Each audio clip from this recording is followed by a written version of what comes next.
Saya tampilkan peta konsep untuk memahami dasar hukum dari pelaksanaan penegakan hak asasi manusia atau HAM itu sendiri, gitu ya. Nah, seperti yang teman-teman ketahui bahwa negara kita memiliki dasar hukum yang menjadi fundamental bagi seluruh hukum yang ada di Indonesia, yaitu Pancasila. Pancasila kedudukannya sebagai dasar negara. Begitu juga Pancasila dalam konteks pembahasan tentang dasar hukum HAM atau hak asasi manusia ini merupakan nilai dasar dan juga nilai instrumental dari penegakan hak asasi manusia itu sendiri. Yang pertama ada nilai dan hukum dasar, kemudian yang kedua ada nilai dan hukum instrumental. Nah, nilai dan hukum dasar ini artinya nilai dan hukum dasar yang ada di dalam Pancasila itu sendiri, ya. Sila yang pertama, seperti yang teman-teman ketahui, sila yang pertama itu nilai ketuhanan dari sila ketuhanan yang Maha Esa, ya. Kemudian sila yang kedua itu ada nilai kemanusiaan, sila yang ketiga ada nilai persatuan, sila yang keempat ada nilai kerakyatan, dan kelima ada nilai keadilan, ya. Jadi di dalam nilai dan hukum dasar itu, Pancasila di sini memberikan gambaran secara mendasar tentang hukum-hukum di bawahnya. Jadi kelima nilai ini merupakan acuan di dalam penyusunan hukum, baik itu undang-undang, baik itu peraturan pemerintah, baik itu TAP MPR dan lain sebagainya. Semuanya mengacu kepada 5 nilai dasar ini, sekaligus juga menjadi hukum dasar yang menjadi acuan di dalam penyusunan peraturan-peraturan di bawahnya, ya. Kita bahas dulu yang pertama, ya. Yang pertama itu ada nilai ketuhanan. Nah, di dalam konteks materi yang akan kita bahas kali ini terkait sama hak asasi manusia, artinya bahwa di dalam nilai ketuhanan ini sebenarnya sudah secara tersirat ataupun secara eksplisit, gitu ya, dari nilai sila yang pertama itu menyatakan bahwa kita mengakui dan meyakini adanya Tuhan. Itu yang pertama. Terus yang kedua, kita menyadari betul bahwa kita sebagai manusia itu merupakan ciptaan Tuhan. Jadi semua manusia itu sama, ya, ciptaan Tuhan, gitu ya. Nah, itu yang kita yakini dan kita sadari, ya.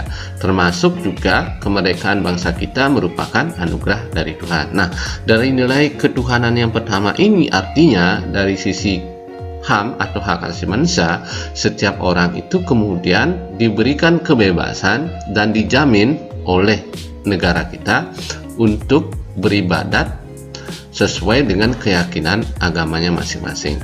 Jadi tidak boleh ada yang memaksa orang untuk masuk ke agama lain ataupun melarang orang untuk beribadah atas dasar keyakinannya, gitu ya. Nah, itu yang dimaksud di dalam nilai ketuhanan itu, ya. Kemudian yang kedua ada nilai kemanusiaan di dalam sila kemanusiaan yang adil dan beradab itu. Nah, sudah tentu saya yakin teman-teman sudah paham bahwa di dalam sila yang kedua ini terkandung nilai bahwa setiap manusia itu punya harkat dan martabat yang wajib kita hargai dan juga kita jaga, gitu ya. Tidak boleh ada orang yang kemudian bisa merendahkan harkat dan martabat orang lain. Nah, itu nilai kemanusiaan. Kemudian yang kedua itu ada, maaf ya, yang ketiga, ya, sekarang yang ketiga itu ada nilai persatuan. Nah, artinya bahwa Indonesia ini merupakan negara yang multikultural, ya, berbagai macam suku, ras, agama, budaya, gitu ya. Kalau suku, ras, agama, dan budaya ini tidak saling menghargai, tidak saling menghormati, dan tidak bersatu untuk membangun Indonesia, mungkin sampai sekarang Indonesia belum merdeka, gitu ya. Justru karena nilai persatuan ini di dalam konteks pembahasan kita terkait dengan hak asasi manusia, artinya kita tidak boleh menghilangkan hak seseorang untuk mendapatkan pelayanan dari negara hanya karena sukunya berbeda, hanya karena agamanya bukan agama A atau lain sebagainya, gitu ya, ataupun karena rasnya, gitu ya.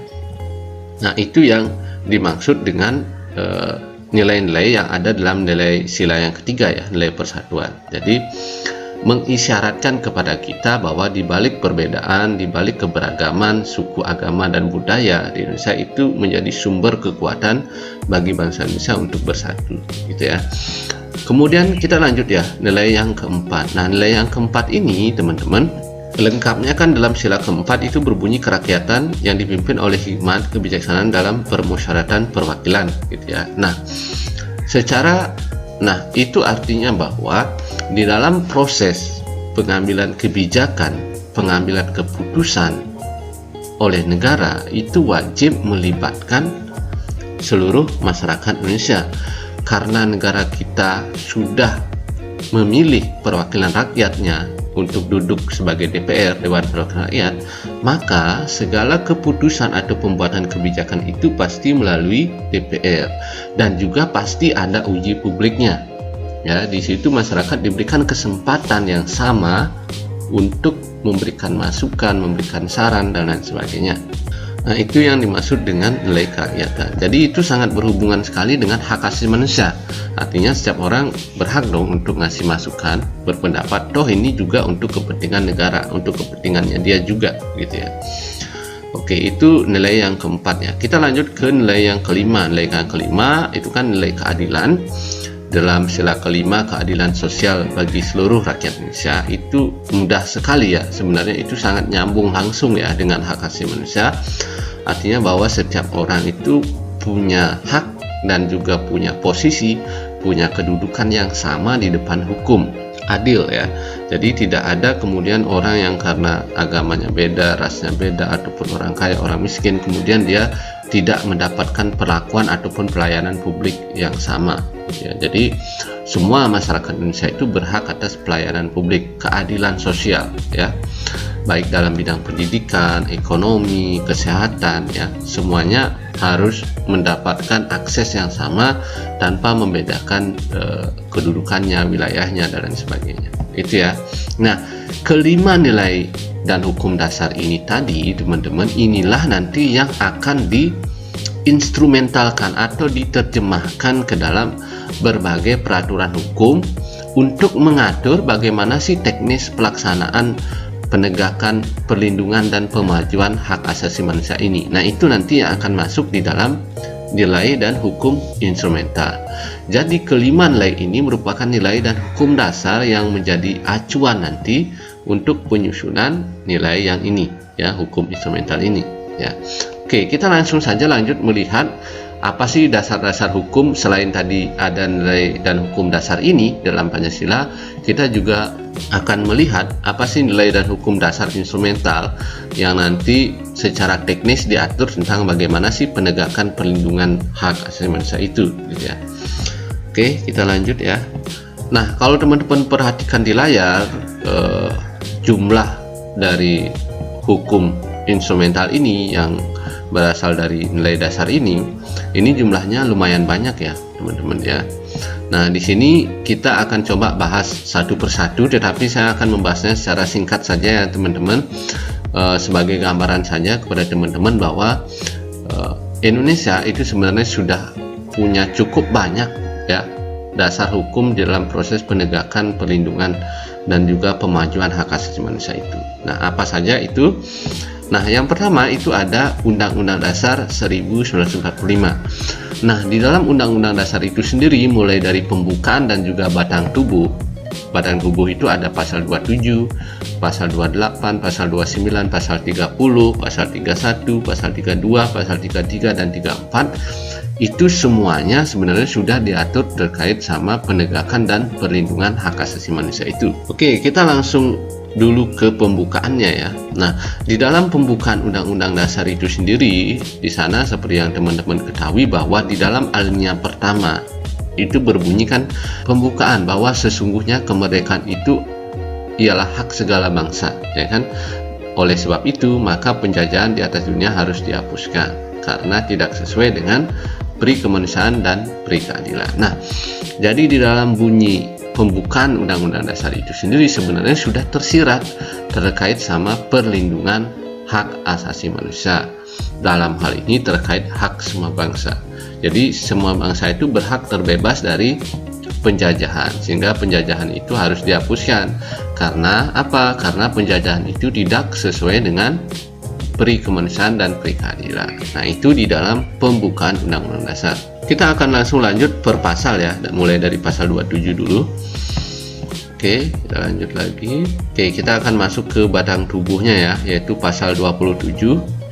Oke, nah ini dia. Di pasal 27 itu sebenarnya sudah termuat terkait sama perlindungan hak asasi manusia. Di sana dijelaskan bahwa dalam pasal 27 itu bahwa warga negara Indonesia itu memiliki persamaan kedudukan baik di dalam pemerintahan maupun di depan hukum. Sehingga kita wajib menjunjung tinggi pemerintahan dan hukum itu tanpa terkecuali. Jadi setiap warga negara itu sama ya kedudukannya dalam proses pemerintahan dan juga hukum. Nah, itu dalam pasal 27 ayat 1. Oke, kita langsung lanjut melihat pasal yang lainnya terkait dengan HAM. Di dalam pasal 28 ya, pasal 28 di sana juga dikatakan bahwa setiap orang Indonesia itu memiliki hak di dalam berkumpul maupun berserikat untuk dapat mempertahankan hidup. Jadi ini terkait sama organisasi ya. Jadi setiap orang itu berhak untuk berkumpul dalam suatu organisasi untuk membuat visi misi organisasi dan ikut membantu negara dalam proses pembangunan bangsa gitu ya. Jadi setiap orang itu berhak untuk berserikat atau berkumpul ya. Contohnya bikin organisasi pemuda ataupun organisasi masyarakat lainnya. Oke, kita langsung lanjut ke pasal berikutnya ya. Oke, di pasal 28 ayat 1 di situ dinyatakan bahwa setiap orang itu memiliki hak untuk membentuk suatu keluarga dan melanjutkan keturunan dengan cara melakukan pernikahan secara sah. Jadi dalam pasal 28 ini ya, jadi setiap orang itu punya hak yang sama untuk menikah dan membentuk keluarga, kemudian punya anak gitu ya. Tapi pernikahannya harus pernikahan yang sah sesuai dengan hukum gitu ya. Jadi setiap warga negara berhak berkeluarga gitu ya. Oke, kita langsung lanjut ke pasal berikutnya. Di pasal 28 ayat 2 dikatakan bahwa setiap anak itu memiliki hak di dalam tumbuh, kemudian berkembang, melangsungkan hidup dan perlindungan dari tindakan diskriminasi dan kekerasan.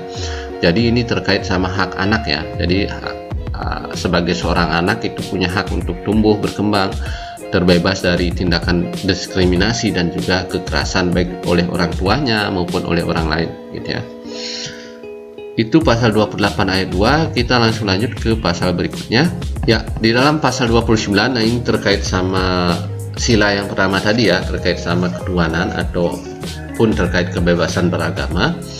Jadi di pasal 29 ayat 2 itu sebenarnya sudah dijelaskan bahwa negara itu sebenarnya sudah menjamin kemerdekaan setiap individu atau setiap orang, setiap penduduk ya, untuk memeluk agama yang dia yakini, kemudian beribadat sesuai dengan kepercayaan dan agamanya. Jadi proses beragama dan proses kita beribadat baik itu di pura, di masjid, di gereja dan lain sebagainya itu sudah dijamin dan dilindungi oleh negara. Kemudian lanjut berikutnya.